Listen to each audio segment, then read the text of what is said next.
How many had both? How many had one or the other? Raise your hand. One or the other. How many didn't have either of those words? Well, you notice about half and half. One of the things you will notice is that's the list. Those words aren't there. That's the list. Those words are not there. So this illustrates an extremely important general principle of the theory of memory from psychology, that memory is not veridical. This is something that was started in 1937 with Bartlett, but it's only in the past really 30 or 40 years that people have really nailed this down, and it has a huge impact for witness testimony in law.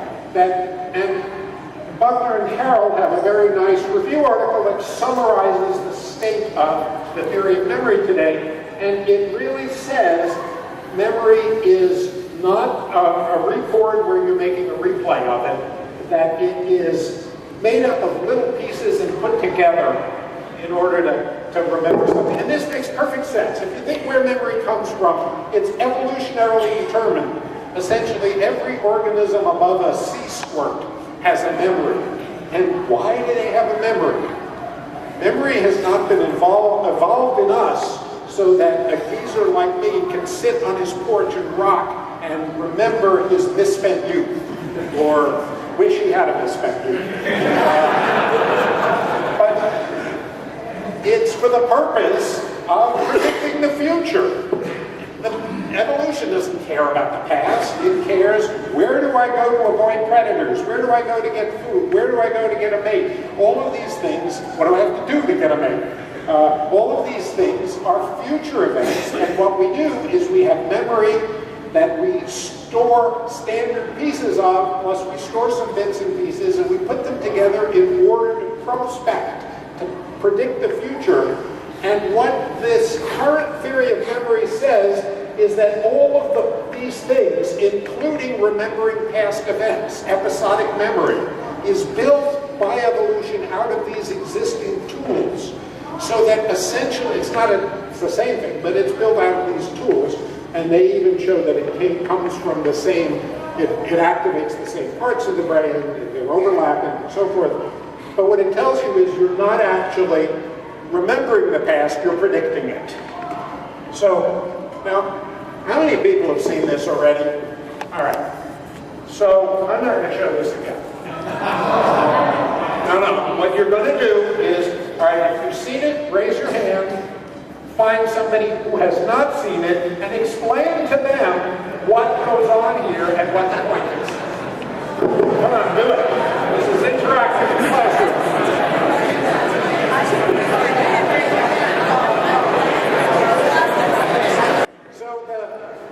The idea is from this that something happens in this, and because you're focused on something else, you don't see it, even though it comes right across the middle and it's dominant, and the people who see it can't believe you missed it, but half the audience typically misses it. So this is an important second principle, that's selective attention, and there's new. So to summarize some foothold ideas, so the memory is reconstructive, and that reconstruction is dynamic. It happens quickly, there's time responses, and people can shift things quickly. One of the important principles that I have not got time to give you another experiment to do is that working memory, the things you hold in your mind and are actually thinking about at any time, is limited. There's a small number of things you can handle. These are important. Things can be compiled into chunks and operated as single units. That's important. But the thing I want to talk about that we don't often talk about in this community is the point that access to long-term memory, there's lots of stuff.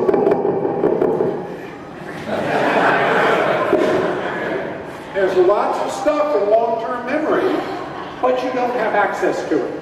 So the number of you who I have run into, and I said, I know exactly who you are, but I couldn't bring up your name. I'm sorry. You probably have had the same experience a dozen times already. But you know the name. It's in there. And then you got to go through a chain and you say, oh, come on, Susan. So access to long-term memory is not simple, and you can't just assume it'll happen. So the structure of how knowledge is organized and accessed plays a critical role, and that's what we're going to look at. So in the framework that my colleagues and I have been developing, it's called the Resources Framework, and the way I look at it, not everybody in the community agrees with me, but the way I look at it is that the useful phenomenological approach to it is to think of it as a two-level structure. There's conceptual knowledge, which is the basic knowledge you have. There's all kinds of associational patterns you have to pay attention to. That's the interaction. But then there's a second level. There's executive function, which is knowledge about when to use knowledge. These are control structures, and they involve cultural knowledge, framing, and epistemology, and I'm going to talk about those. So, I don't need this. This gives the neuronal structure about it. So let's talk about these three issues. Cultural knowledge about what behavior is expected comes from a wide variety of sources. The process of choosing the data set that you're going to pay attention to, this is not a conscious process. This I call framing, borrowing that from sociolinguistics and anthropology. And then for us as instructors trying to teach knowledge, epistemology, knowledge about knowledge, is of critical importance. The students come in with answers to these questions. What is the nature of the knowledge I'm going to learn in this class, and what is it that I need to do to learn it? In any particular situation, they ask, what of the knowledge that I have is appropriate to use in this particular situation? So I want to go through so here's the issue of how the cultural comes in is through many, many different levels. This is a complex structure. So I call it the cognitive sociocultural grain size staircase. That'll be on the test. Or we could call it the CSCGSS, if we prefer.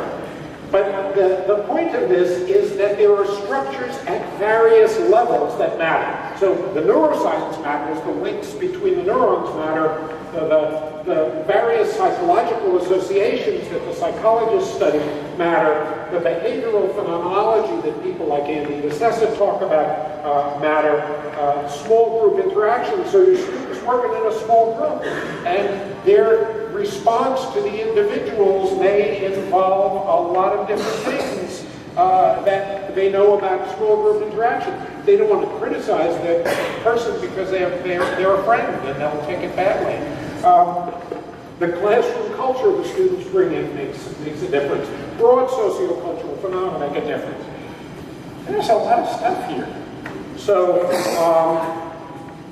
these are the basic principles for sociocultural, that executive function controls the access, but the long-term memory contains not only concepts, but social knowledge in all these grain sizes, expectations and interpretations of context, and the process of taking partial data, activating the social knowledge, and controlling access to the long-term store is called framing.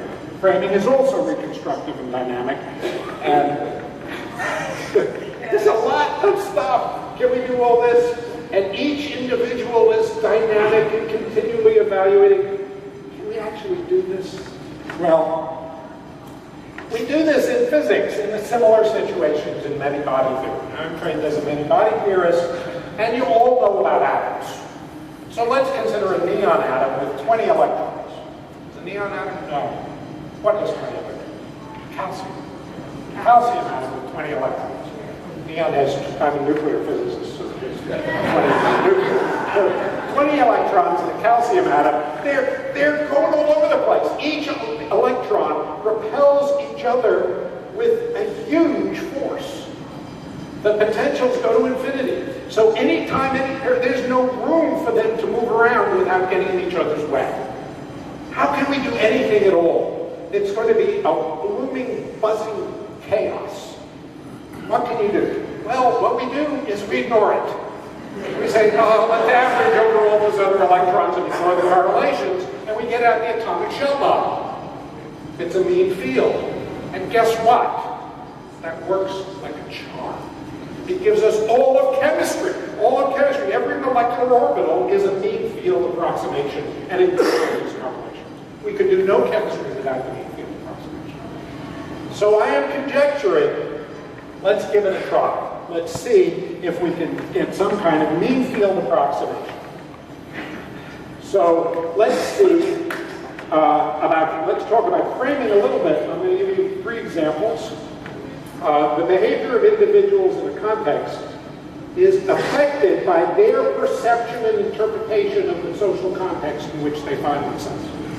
This is something the sociocultural researchers don't often talk about, but is critical if the student perceives the setup differently from the way you have set up a social environment.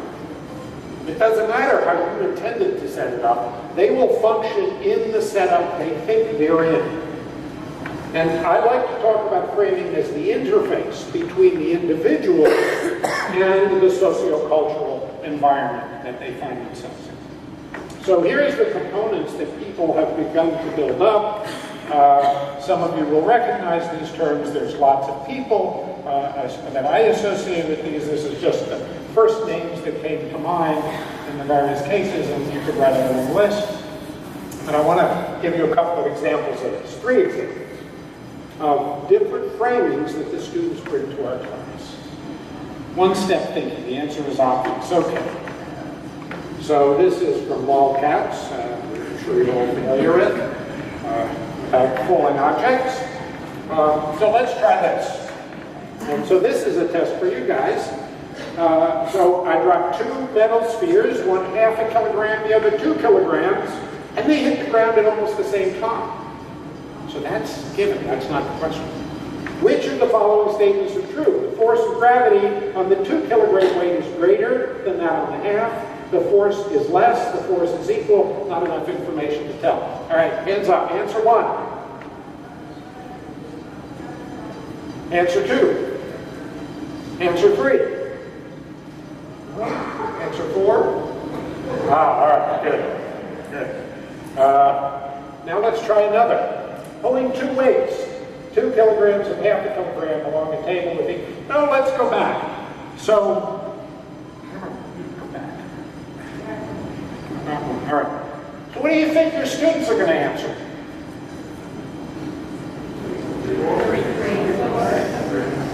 All right, what about this one? Pulling 2 kilograms and 1/2 kilogram with an equal force. Which one would speed up faster? Number 1? Number 2? Number 3? All right, so it looks like everybody has the physics right here. Let's come do something. Here's what, so this is what my students did. I did this in the beginning with clickers, in the beginning of a second term class of algebra-based physics in spring of 11. And 123 students had clickers probably on the second day of class. And 50% of them who completed successfully Physics 1 said it was the same force. But on this question, 80% of them said, no, it's different.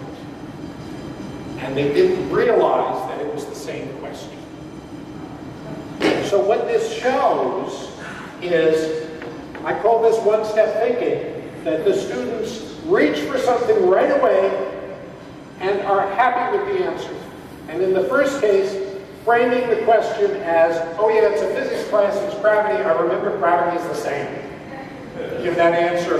Don't think about how that relates to the second question, which they know perfectly well.